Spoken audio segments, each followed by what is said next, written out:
introdução, para a gente não ir direto ao texto, Atos 2 vai contar a história do surgimento da igreja. Eu queria que vocês prestassem muita atenção, que você não se distraísse agora, para que fique bem completo o entendimento dentro de você. O livro de Atos, ali o capítulo 1 e 2, vai mostrar o início da igreja. E quando eu falo início da igreja, é a igreja cristã. Não estou falando de denominações aqui. Por exemplo, quando é que essa igreja aqui, essa comunidade iniciou? Há 5 meses atrás. Há 5, 6 meses atrás, essa comunidade iniciou. Por exemplo, a igreja Assembleia de Deus, uma igreja muito famosa, muito conhecida e muito forte aqui no Brasil. Ela começou em 1911. Quantos aqui eram nascidos naquela época? Acredito que nenhum, né? A Congregação Cristã do Brasil, ela nasceu em 1910. A Igreja Presbiteriana do Brasil tem, acho que 117 anos. São denominações. Mas o livro de Atos 1 e 2, ele nos revela quando que a igreja de Cristo começou. Sabe quando? Há aproximadamente 2000 anos atrás. Entende? Então, você sabe que Jesus ressuscitou e apareceu a algumas pessoas durante 40 dias. E lá no comecinho do livro de Atos, você vai ver Jesus dizendo o seguinte: permanecei aqui em Jerusalém, falando para aquelas poucas pessoas que estavam ali com ele. Permanecei aqui em Jerusalém, até que do alto sejais revestidos de poder, falando do Espírito Santo que iria descer sobre eles. E tendo dito isso, ele subiu aos céus com a promessa de voltar. E ali, meus irmãos, mais ou menos 120 pessoas permaneceram ali no cenáculo em Jerusalém, orando, como era típico eles se reunir para orar, esperando o derramamento do Espírito Santo. E aconteceu que no conhecido dia de Pentecostes, que vocês com certeza já ouviram falar, o Espírito Santo desceu e passou a habitar dentro daquelas 120 pessoas. E ali deu-se início à igreja cristã. A igreja cristã nasceu no dia de Pentecostes, com o derramamento do Espírito Santo há aproximadamente 2000 anos atrás. E aqui eu só estou introduzindo para a gente não ir direto ao texto e você ficar perdido. E logo que o Espírito Santo desceu, o texto vai dizer que aqueles 120 começaram a falar em outras línguas, que não eram línguas de anjo, não eram línguas incompreensíveis, assim, línguas misteriosas, eram simplesmente línguas idiomáticas. O que significa isso? Ali em Jerusalém não tinham só judeus que falavam na mesma língua, tinham pessoas de outras nacionalidades que falavam cada um no seu próprio idioma. Por exemplo, aqui nós falamos o português, mas você vai, por exemplo, nos Estados Unidos, você vai ver ali as pessoas falando o inglês. Aí você vai ali na Alemanha, você vai ver pessoas falando o alemão. Só que naquele dia, quando o Espírito Santo desceu, eles começaram a falar em línguas que eles não dominavam, e as pessoas conseguiam compreender umas às outras. Tipo assim, imagina sentar aqui eu e um alemão e a gente falar e a gente se compreender. Eu falando no português e ele falando no alemão. Imagina só a cena. E eles conseguiam se compreender. Era algo que Deus preparou ali para que o Evangelho começasse a ser proclamado. Só que aí, meus irmãos, alguns dos que estavam ali presentes viu aquele povo falar em línguas que eles não dominavam e disseram bem assim: esse povo está bêbado. essa gente aí está embriagada. Aí Pedro tomou a palavra, pegou o microfone, lógico que não existia, mas só para você entender melhor, e disse bem assim, ó: atenção, vou falar agora. Nós não estamos bêbados. Primeiro que ainda é de manhã. Segundo que o que aconteceu aqui diante dos olhos de vocês é o cumprimento da profecia de Joel: derramarei do meu Espírito sobre toda a carne. Pois bem, o Espírito Santo desceu. A palavra de Deus, ela se cumpriu. E inclusive, aproveitando a palavra, eu quero contar uma coisa para vocês. Aí Pedro pregou o Evangelho e disse bem assim, olha, resumindo, tá, meus irmãos? Resumindo, Deus enviou Jesus, Jesus era o Messias para salvar vocês. Sabe o que vocês fizeram com Jesus? Vocês mataram Jesus. Pedro foi direto. Pedro não enrolou não. Jesus veio como Messias para salvar vocês, e vocês mataram Jesus. Na hora que aquelas pessoas ouviram, elas levaram um baque. Aquela palavra, claro que não foi a palavra de Pedro apenas, foi a obra do Espírito Santo. Entrou no coração deles. Eles ficaram constrangidos, desesperados. Eles viram a besteira que tinham feito e chegaram para Pedro e falaram assim: o que a gente faz agora? O que a gente faz agora? Diante de tudo que a gente ouviu. Aí Pedro falou o seguinte, ó: vocês se arrependam, vocês sejam batizados em nome de Jesus, e vocês também receberão o Espírito Santo. Sabe o que aconteceu naquele momento, meus irmãos? 3.000 pessoas que ouviram o discurso de Pedro se arrependeram dos seus pecados, foram batizadas nas águas e passaram a ser habitadas pelo Espírito Santo. Agora, a igreja, que tinha 120 pessoas aproximadamente, passou a ter mais de 3.000 pessoas. Eu estou contando aqui resumidamente o início da igreja. Você tem que entender o início da igreja, isso é importante, porque talvez se o pastor falar, você sabe como foi o início da igreja? Aí você vai falar, lembro, pastor, o senhor estava pedindo doação de cadeira, o senhor estava pedindo doação de ventilador, eu lembro, o senhor estava orando aqui. Não é aqui, é o início da igreja. E ali começou a igreja. E o capítulo 2 que nós vamos ler, esses versículos que nós vamos ler, vai mostrar como a igreja vivia, como que os salvos se comportavam, e a gente vai entender essa comunhão que é o tema da mensagem de hoje. Ficou claro mais ou menos até aqui o que nós explicamos a você? Então vamos ver como que essas 3.000 e poucas pessoas elas viviam, os salvos, os primeiros cristãos. Atos 2, verso 42, nós vamos ler do verso 42 ao verso 47, lembrando que nós estamos usando aqui a versão King James atualizada. Atos 2, 42. Vamos ler, meus irmãos. Eles perseveravam no ensino ou na doutrina dos apóstolos e na comunhão. Olha a palavra aí, meus irmãos. E na comunhão, no partir do pão e nas orações. E na alma de cada pessoa havia pleno temor, e muitos feitos extraordinários e sinais maravilhosos eram realizados pelos apóstolos. Todos os que criam estavam unidos, quer dizer, comunhão, e tinham tudo em comum. Vendiam suas propriedades e bens, dividiam o produto entre todos segundo a necessidade de cada um.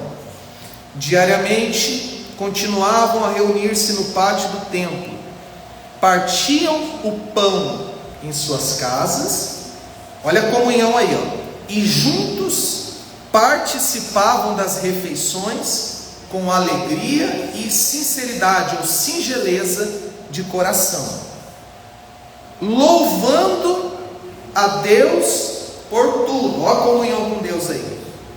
E sendo estimados por todo o povo. E assim, a cada dia, o Senhor juntava a comunidade e as pessoas que iam sendo salvas. Vamos ler de novo o verso 46 e esse verso 47. Vamos no verso 46. Diariamente continuavam a reunir-se no pátio do templo, partiam o pão em suas casas e juntos participavam das refeições com alegria e sinceridade de coração, louvando a Deus por tudo e sendo estimados por todo o povo. E assim, a cada dia o Senhor juntava a comunidade, as pessoas que iam sendo salvas. Muito bem, meus irmãos, olhem para cá. Então aquelas pessoas que formaram a primeira igreja, a igreja primitiva aqui de Atos 2, elas viviam basicamente em comunhão uns com os outros, e todos com quem? Com Deus. Era uma comunhão assim, ó, na horizontal, e uma comunhão assim, ó, na vertical. E um detalhe, meus irmãos, é que Cristo, Jesus Cristo, era a causa dessa comunhão. Por que eles tinham comunhão uns com os outros e com Deus? Por conta de Jesus. Jesus é o que trouxe essa comunhão entre eles e entre Deus. A segunda observação é que a comunhão que eles tinham não produzia salvação na vida deles. Eles haviam sido salvos e essa salvação produzia comunhão entre eles. Isso é importante, tá? Eu vou até repetir. Muito importante isso. Não era a comunhão que produzia a salvação. Era a salvação que produzia o quê? Lembra quando Jesus ensinou lá em João 15? Eu sou a videira e vós os ramos. Todo aquele que está em mim produz frutos, porque sem mim nada podeis fazer. Vocês conhecem essa palavra. O que Jesus está dizendo? Eu sou a árvore e vocês são os ramos, os galhos, que produzem fruto. Meus irmãos, a ordem é a seguinte: eu produzo fruto porque eu estou na árvore. Não é o contrário. Eu produzo fruto para pertencer à árvore. É porque eu pertenço à árvore.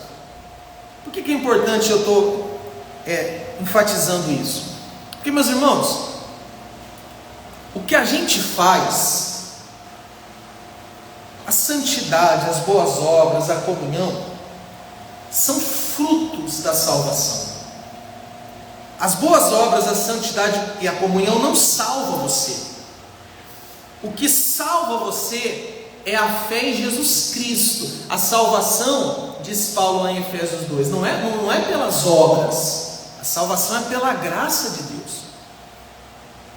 Então, se eu entender isso, eu não vou pensar assim, ó, eu vou ter comunhão com Deus e com os irmãos para ser salvo. Não.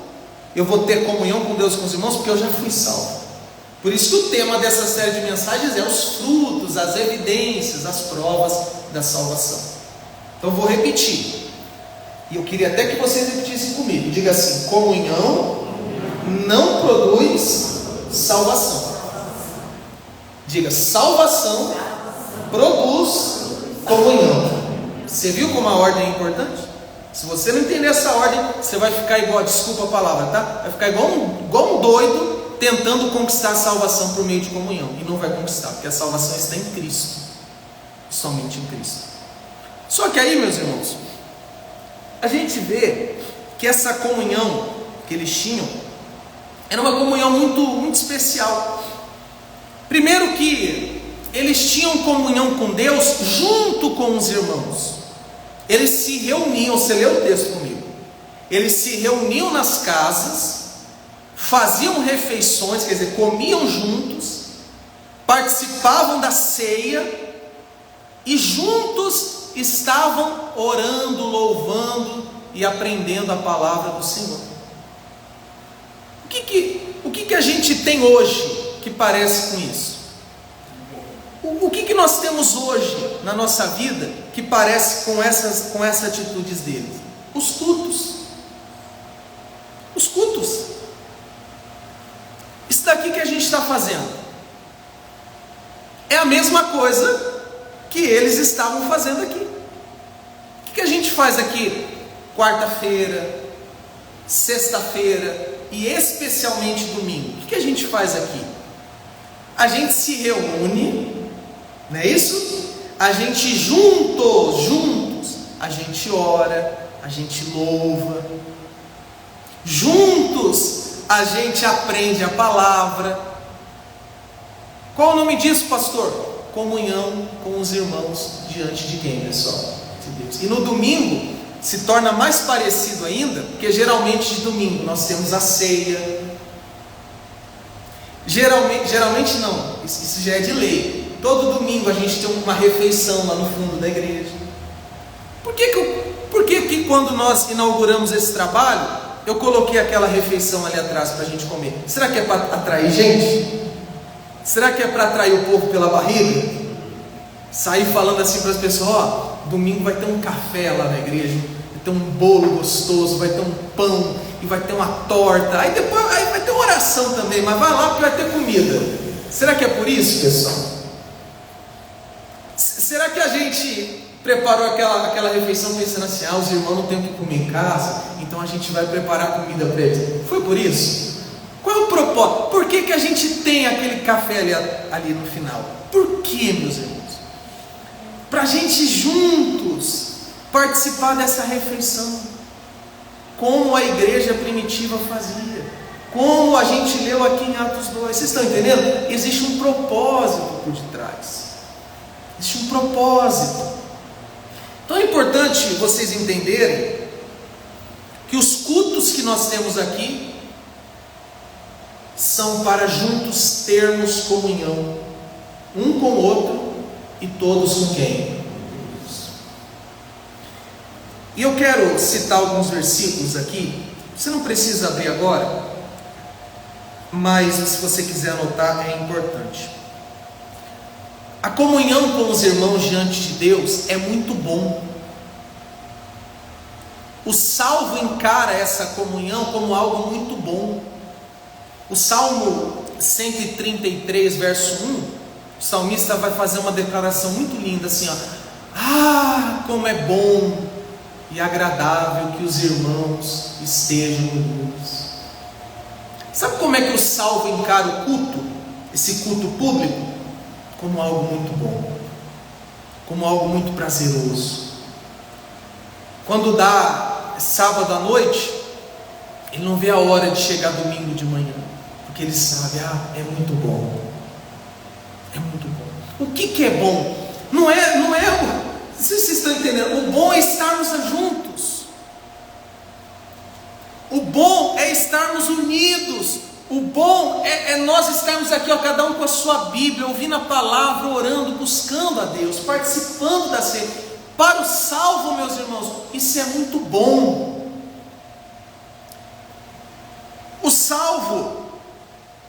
Para o salvo, essa comunhão é uma alegria. Além de ser bom, é uma alegria. Você conhece isso aqui que eu vou ler, Salmo 122, 1. Davi disse assim: alegrei-me.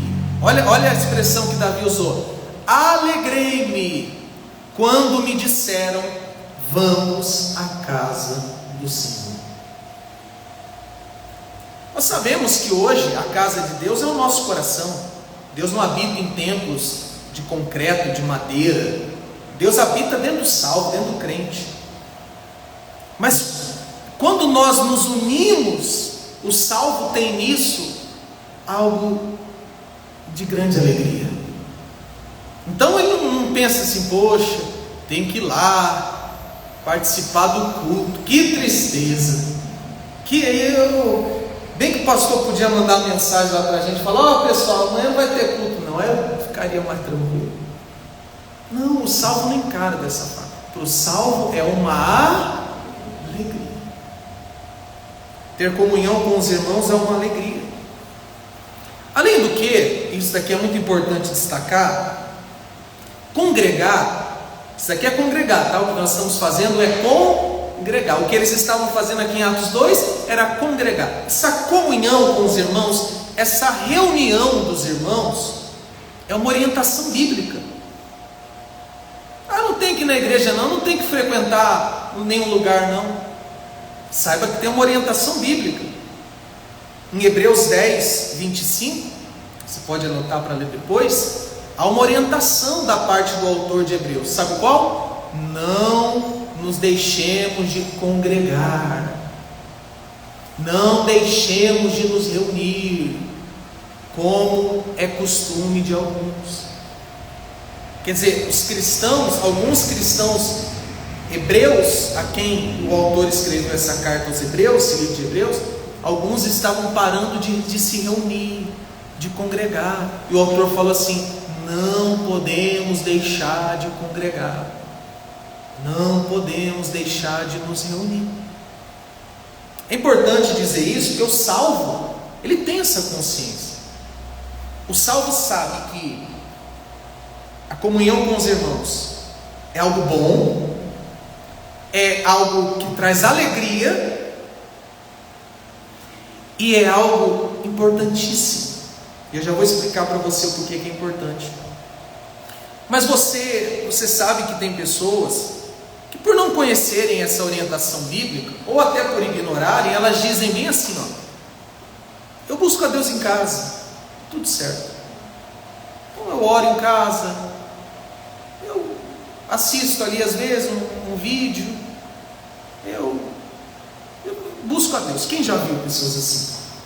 Meus irmãos, o salvo tem comunhão com os outros irmãos.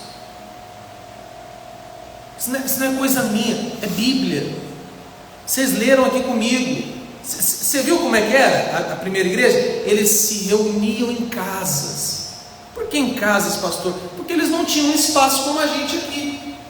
Eles tinham o templo, que em determinados dias eles iam, que eles aqui ainda eram judeus apenas, mas eles não tinham, por exemplo, um espaço aqui igual a gente tem. Você sabia que eu agradeço a Deus todo dia por ter nos dado esse espaço para congregarmos, para nos reunirmos? Então é importante a reunião, o estar junto é importante, porque nós estamos em comunhão. Mas por que é importante, pastor? Por que estar aqui é importante? Por quê? Não entendi ainda por que é importante. Vamos lá. É importante que quando a gente está em comunhão um com o outro no culto, um fortalece o outro. Você sabia disso? O culto traz um fortalecimento geral. Você está aqui, por exemplo, você está ali, tomando um café. Nós acabamos o culto, estamos ali tomando um café. Aí você conversa com outro irmão e começa a contar um pouquinho, eu estou meio desanimado. Aí sabe o que esse irmão faz? Desanima não, Deus é com você. Eu já vi isso acontecer aqui. Eu já vi vocês, entre vocês, dando conselho um para o outro. Eu já vi entre vocês, um falando assim: não, mas aguenta firme, Deus está com você. Isso fortalece. Se você não estivesse aqui juntos, você não receberia aquele fortalecimento. Aqui vira e mexe, a gente fala assim: ore pelo irmão que está do lado, oremos uns pelos outros. Por isso é importante, porque fortalece os irmãos. Por que mais que é importante, pastor? Porque nesse culto assim, público, quando a gente se reúne, a gente aprende. Meus irmãos, olhe para mim aqui um minutinho, para mim. Eu sou igual a você, não sou melhor do que você, não sou maior do que você, não sou mais santo do que você. Eu sou seu irmão em Cristo. Só isso que eu sou. Estou no mesmo barco que você. Só existe um único e verdadeiro pastor, Jesus Cristo. Mas Deus me colocou aqui para ensinar você. Vocês estão compreendendo? Então quando você vem no culto, o que eu faço aqui? Eu ensino você e você aprende.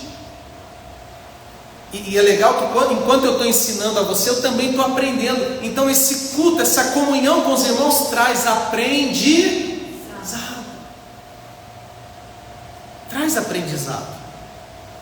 É importante dizer também que Por mais que esse espaço aqui não seja o mais confortável, não seja o maior, não seja o mais perfeito, ele é um lugar apropriado.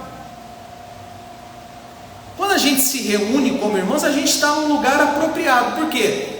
Porque todos aqui estão prestando atenção numa só palavra, estão todos sentados, estão todos aqui com um propósito, qual? Orar e aprender a palavra de Deus. Quando você está em casa, é a mesma coisa?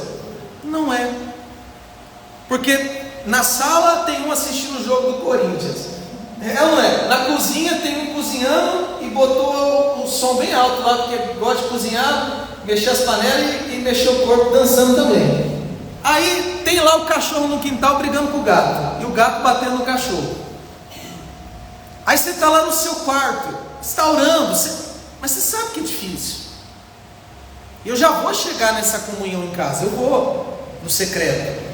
Mas eu quero lhe dizer que o culto público, esse culto que a gente faz aqui, é num lugar apropriado. Todos estão aqui no mesmo propósito. Por isso que é importante.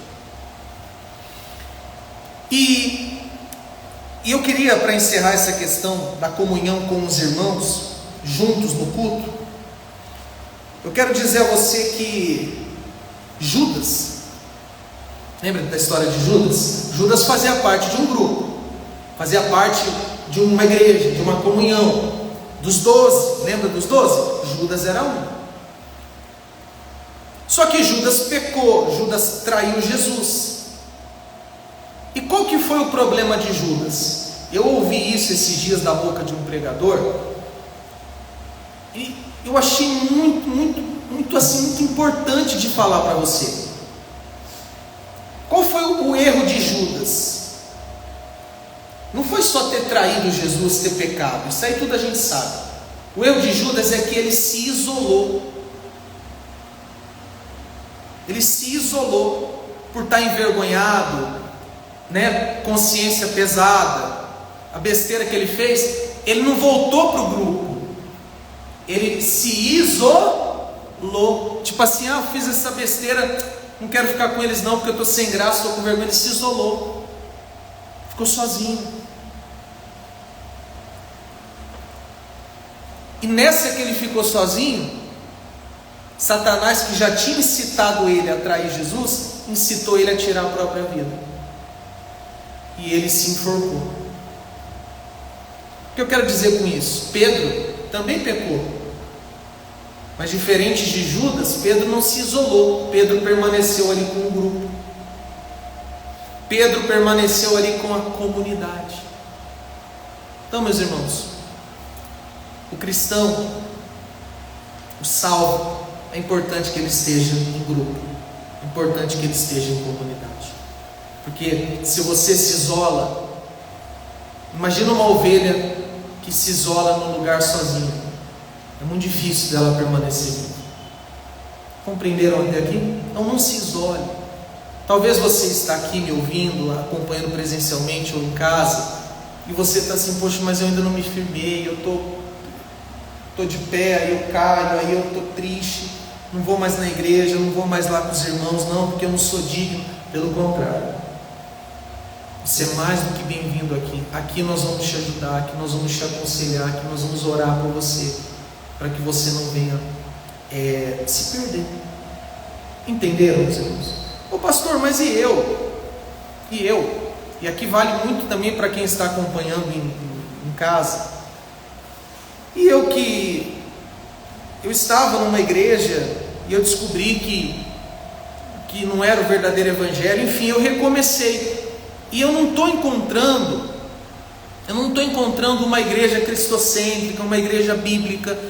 Todo lugar que eu vou tem campanha, tem voto, e tem rosa, e tem óleo, e tem sal, e tem arca, e tem um monte de coisa. Eu não estou encontrando uma igreja assim, como a igreja de uma igreja simples, bíblica. O que eu faço? O que eu faço, pastor? Eu não encontrei, aqui perto da minha casa não tem. Então eu te dou 2 conselhos. Eu estou falando aqui mais com o pessoal aqui do Instagram, mas isso daqui vale para você aconselhar alguém que você conhece que ainda não. O que você faz? Primeiro, se não tem perto, procure longe. Por quê? Porque a gente tem esse costume, né? Vai na igreja mais perto da sua casa. Não, a gente tem que ir na igreja mais perto da nossa Bíblia. Então talvez você fale assim: poxa, pastor, não tem nenhuma numa distância de 30 minutos, então vai naquela que demora 1 hora. Pois é, mas é tão longe assim, não tem como ir todo dia, tá bom, mas vai no domingo. Pastor, eu estou num lugar tão remoto, como eu conheço pessoas, a gente acompanha pessoas que estão morando em lugares que não tem mesmo. O que eu faço? Vai participando do culto online. Os irmãos que estão aqui conosco participando agora, eles também estão em comunhão uns com os outros. Não estão aqui presencialmente por não poderem, mas estão juntos conosco. Você também está congregando, você também está tendo essa comunhão com os irmãos. Então, até que você encontre uma igreja para você ali se juntar na comunidade, vai tendo essa comunhão conosco pelos cultos online. Tá certo? Vocês entenderam até aqui? Então a primeira parte da mensagem, eu vou entrar na segunda parte para a gente participar da ceia, nos mostrou a importância que o salvo dá à comunhão com os irmãos participando do culto. Inclusive eu quero te dar um conselho: tem culto quarta, sexta e domingo. Pastor, eu só consigo vir um dia, então venha domingo, porque é o culto completo que a gente consegue ter essa comunhão mais profunda. Agora, meus irmãos, repare que eles não tinham só comunhão uns com os outros. Veja o versículo 47, se você não fechou a sua Bíblia, leia comigo o versículo 47. O que eles estavam fazendo lá? Não, primeiro vamos lá no versículo 42. Eles perseveravam no ensino dos apóstolos, na comunhão, no partir do pão e nas orações. Agora vai lá no 47. Louvando a Deus por tudo. Bem, pessoal, olha para mim. Eles tinham comunhão com os irmãos, mas eles também tinham comunhão com quem? Com Deus. E um detalhe é que eles não tinham comunhão com Deus só no culto. Eles tinham comunhão com Deus no secreto. O que é a comunhão com Deus no secreto, pastor? É a comunhão com Deus que você tem fora da igreja. E é aqui que existe uma grande separação entre os que de fato são cristãos e os que não são. Porque o salvo, ele sabe, tá bom, participei do culto. Lá no culto de domingo eu orei, eu li a Bíblia, tá. Mas o salvo, quando é que ele vai voltar a orar, a ler a Bíblia? Na segunda, e na terça, e na quarta, e na quinta, e na sexta. Participando do culto? Não, dentro da própria casa, dentro do próprio quarto, no banheiro, no serviço. Porque o salvo também tem comunhão com Deus no secreto, no particular, no seu quarto fechado, como Jesus ensina. Por exemplo, vocês lembram de Mateus 6,6? Jesus vai dizer o seguinte: quando vocês for orar, entra onde? No quarto, e depois você entra, fecha a porta, e em secreto conversa com o seu pai. Quer dizer, intimidade com Deus, comunhão com Deus no secreto. O salvo tem isso. O salvo tem sua comunhão com Deus fora da igreja. Se você parar para pensar, o salvo trata essa comunhão com Deus fora da igreja como prioridade. Prioridade. Quem aqui tem uma vida bem tranquila, você não tem nada para fazer, sua vida é bem de boa? Tem alguém aqui? Quem você tem uma vida corrida? Pastor do céu, minha agenda, minhas 24 horas às vezes é pouco. Quem tem uma vida corrida? Se você é salvo, no meio da tua correria, você vai priorizar o seu momento com Deus. Lembra de Marta e Maria? Marta fazendo, ela não estava errada, ela estava como uma boa anfitriã, preparando tudo. Jesus estava ali, ela estava fazendo almoço, ela estava limpando. Só que Maria, quando Maria viu Jesus, Maria largou a irmã de lado, caiu aos pés de Jesus e ficou ali, ouvindo, aprendendo, tendo comunhão. Marta falou: mas Senhor, Maria vai ficar aí sentada enquanto eu estou trabalhando? Manda minha irmã se levantar e vir me ajudar. Olha o tanto de coisa que tem que fazer, o almoço não vai ficar pronto? E o Senhor vai brigar comigo porque eu deixei a comida atrasar? E Jesus fala para Marta: Marta, você está envolvida com tantas coisas. Maria escolheu a boa parte. E essa que ela está recebendo aqui, ninguém tira dela. Quem tem a sua correria, suas coisas para fazer? Faz assim, levante a mãozinha assim. Não é para dar tchau para mim embora não, tá? Só para ver quem tem. A parte boa é a comunhão com Deus. Essa é inegociável. Eu não sei que hora você vai ter essa comunhão, mas se você é salvo, você vai ter essa comunhão. É de manhã, não deu de manhã, é de tarde, não deu de tarde, é de noite, não deu de noite, é de madrugada. O salvo tem essa comunhão com Deus. O salvo tem esse momento com Deus. E o salvo não faz isso por obrigação, ele faz por prazer. Assim como é um prazer para o salvo estar aqui reunido, também é um prazer para o salvo pegar a sua Bíblia, dobrar os seus joelhos, ou de pé, ou sentado, não importa, e ali conversar com Deus, ouvir a Deus. Um prazer. Isso é um prazer. E o salvo faz isso porque ele quer conhecer o Senhor. Lá em Oséias 6:3 vai dizer assim: ó, conheçamos ao Senhor e prossigamos em conhecer ao Senhor. Quer dizer, não é conhecer uma vez só, é conhecer e continuar conhecendo. Como é que eu tenho, pastor, esse conhecimento constante de Deus? Através da comunhão diária, constante, você e Deus. E é importante, meus irmãos, dizer uma coisa para você: essa comunhão com Deus no secreto tem que ser algo diário. Quantos dias nós temos na semana? 7? Quantos dias nós temos que ter comunhão com Deus? 7. Comunhão com Deus no secreto. 7. Quantos dias na semana tem? Quantos dias na semana você come? Quantos dias na semana tem? Quantos dias na semana você acorda? Quantos dias na semana nós temos? Quantos dias na semana você toma banho? Não, deixa eu responder não, para não criar polêmica. Mas geralmente essas coisas são coisas do nosso dia a dia. Não dá para ficar sem. Não dá para ficar sem comer, não dá para ficar sem fazer a sua higiene, não dá para ficar sem dormir, não dá para ficar sem acordar, não dá para... Você tem que fazer, é uma coisa da sua rotina diária. Quantos dias temos na semana? Quantos dias nós pegamos o celular? Não, pastor, é só 4 só. Os outros 3 eu deixo desligado, trancado na gaveta. Duvido. Todo dia você pega, seja para responder uma mensagem, fazer uma ligação. Meus irmãos, comunhão com Deus no secreto é todo santo dia. O salvo tem essa consciência. E como que eu faço isso, pastor? Tem uma expressão que resume essa comunhão com Deus diária. É o devocional diário. Você já ouviu a palavra devocional? Quem aqui já ouviu a palavra? O que é um devocional?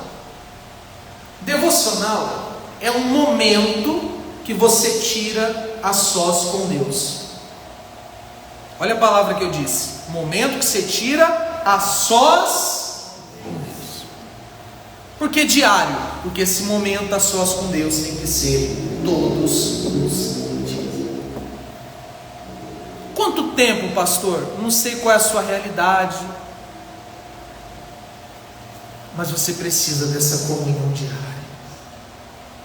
Você precisa, nós precisamos. Por que é tão importante, pastor? Porque fortalece. Esse devocional diário, essa comunhão diária, ela nos faz ter intimidade a mais com Deus. Essa comunhão diária nos traz o conhecimento de Deus. Nem só de pão o homem viverá, mas de toda a palavra que sai da boca do Senhor. Então, meus irmãos, antes da gente concluir e participar da ceia, isso aqui tem que ser o seu alimento diário. A oração não é aquela oração quando eu acordo, quando eu almoço e quando eu durmo. Essa daí não precisa falar, essa daí eu acredito que até o incrédulo faz. Vamos lá. Alguém aqui já fazia essas orações antes de ir na igreja? Você já tinha o costume de agradecer, tinha? Geralmente o incrédulo, se ele já foi amanhã, não quer nada com Deus, ele tem aquele costume. Vou comer, agradece e tal ali, Senhor, me guarda. Isso não é comunhão diária. Comunhão diária é um momento com Deus. Então aqui serve como uma exortação. Se você não tem tido essa comunhão com Deus diariamente, passe a ter. Passe a ter. Bíblia, oração, vez ou outra um jejum, esteja ali. Comunhão. Isso vai te salvar? Ler a Bíblia, orar, tirar um momento com Deus vai me salvar? Mas porque eu sou salvo, isso faz parte da minha vida. Amém? E a conclusão dessa mensagem é a seguinte: tenhamos comunhão com Deus no secreto e tenhamos comunhão com Deus junto com os irmãos. Pastor, eu não estava dando a devida importância ao culto com os irmãos, ao estar aqui pelo menos aos domingos, eu não estava. Então passe a fazer isso. Isso é bíblico, isso é igreja. Pastor, aqui não tem problema nenhum, aqui o senhor vai me ver domingo, aqui o senhor vai me ver quarta, aqui o senhor vai me ver sexta. Se o senhor abrir um culto aqui na quinta, eu venho. Se o senhor abrir um culto na segunda, na terça, eu venho o dia que o senhor falar. Não tem problema com isso. Mas em casa, pastor, a Bíblia chega lá junta poeira às vezes. Em casa, me distrai com tanta coisa. Então, comece a levar a sério essa comunhão com Deus em casa. E isso tem que ser a nossa prioridade. Vamos ficar de pé, meus irmãos.